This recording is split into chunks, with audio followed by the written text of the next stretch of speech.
Hello Masters and welcome to the Guild. It might not seem obvious today, but wealthy people have always had at least two choices. They could either use their resources to strengthen the society they belong, or focus on accumulating wealth and remove themselves into an ivory tower. Philanthropy and civic generosity feel quite extraneous to us now. Yet for centuries it wasn't idealism. It was not just practiced, but in some way expected. It was the moral economy of Western civilization. So much so that many of these figures are still celebrated today, precisely for the patronage of a local community they felt part of. Even to a cynic like Machiavelli, princes should be patrons of talent and merit, encourage proficiency in all arts, and reward citizens who contribute to society through business or discoveries. He pushes them to beautify their possession. You heard well, to beautify their possessions. As in this act, there is a direct contribution to the physical and economic landscape of the city or state. The support, in fact, boosts the economy, civic honor and pride, as well as people's happiness, and ultimately reflecting well on the prince. However, today the main pillars of Western civilization are being eroded.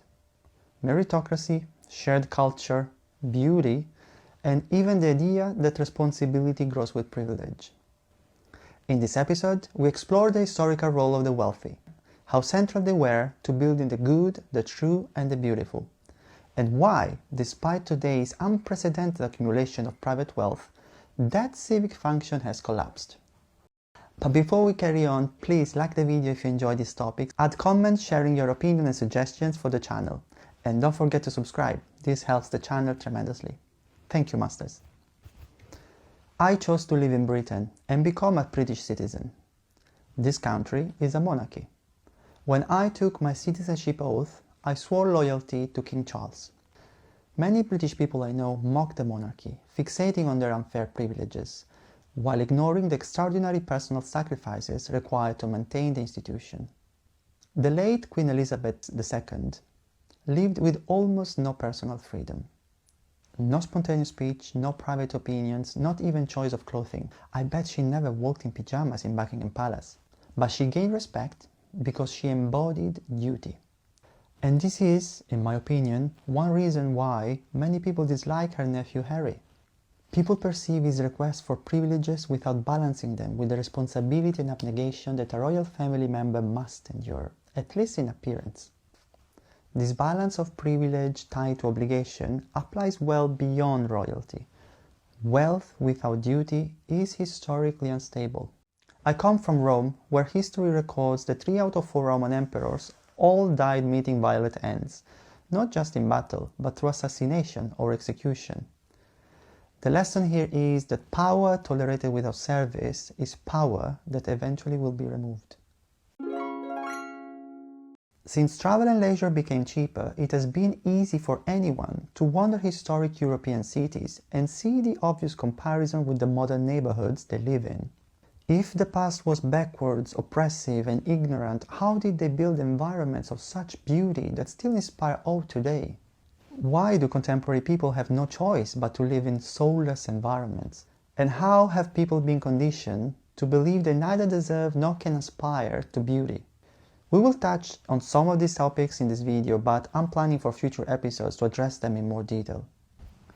Modern Western culture has placed finance above everything: family, education, community, and especially transcendental values. These losses didn't happen overnight.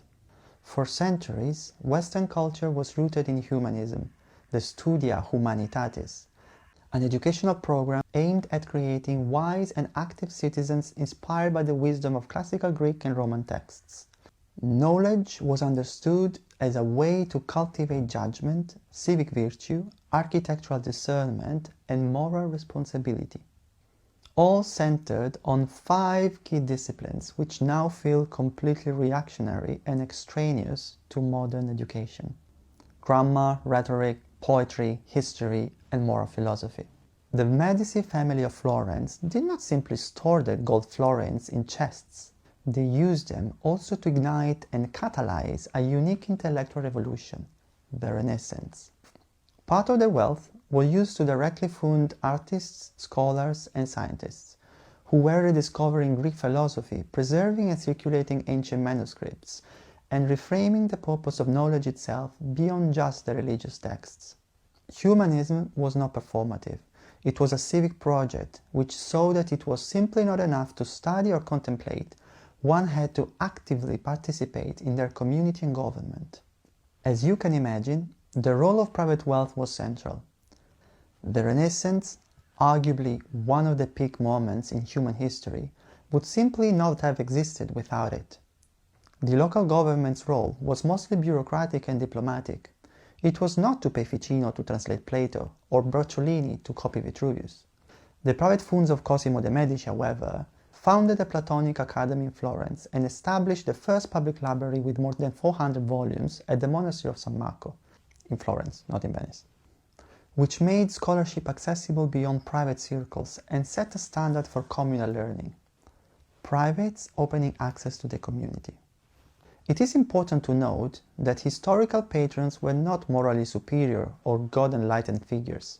They were part of a virtuous circle where their legitimate private ambitions aligned with the public benefits, producing lasting societal value for everyone. Aristocracy, churchmen, merchants were all part of this system of patronage. Private chapels like the Brancacci in Florence, the Cerasi in Rome, the Portinari in Milan, and many others were all founded by elite families, for dynastic reasons, of course. Yet the public received financial stability, creative freedom for brilliant artists and thinkers, and ultimately the creation of our common heritage. Wealth and private ambition built beauty, knowledge, and a sense of community. Humanism managed to create a system where elites had a duty to cultivate virtue, first in themselves, then in their cities, and in their fellow citizens.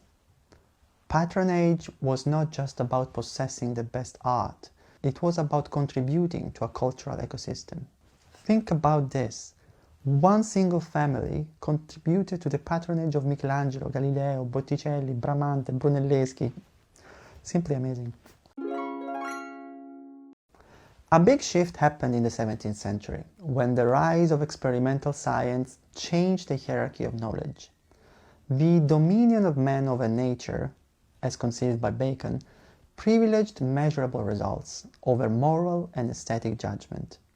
Hegel's thesis of the end of art did not help, asserting that art was a thing of the past as it had reached its perfection and fulfilled its purpose, and had to be superseded by philosophy and religion, putting intellectualism above the creative endeavor. By the 19th century, many disciplines had split. Engineering detached from architecture, painting from sculpture, science from philosophy, moving away from the view of the uomo universale of humanistic tradition. In architecture, the infamous slogan by Le Corbusier, "A house is a machine for living in," captured this new ideology of technocentrism perfectly. Human civilization reimagined as a technological progress and not a cultural process. Our modern culture today descends directly from that ideology. Knowledge is still treated as quantifiable, with people required to collect more and more diplomas that ultimately just measure always a narrower specialistic knowledge and a conformity to top-down values. In the current society, human aspiration is directed towards solipsism and accumulation rather than meaning and higher values. And yet, until not long ago, private wealth was still able to fund public libraries, museums, universities, schools, and I believe this had to do with the patron's education that was still rooted in humanistic principles. If we compare contemporary society to the Renaissance, although we too emphasize individual achievement, today the virtuous circle is broken, and the little patronage that still exists is deeply politicized, creating disruption and division rather than unity and a sense of community. Just look at all those DEI initiatives, decolonization programs, and censorship of classical texts.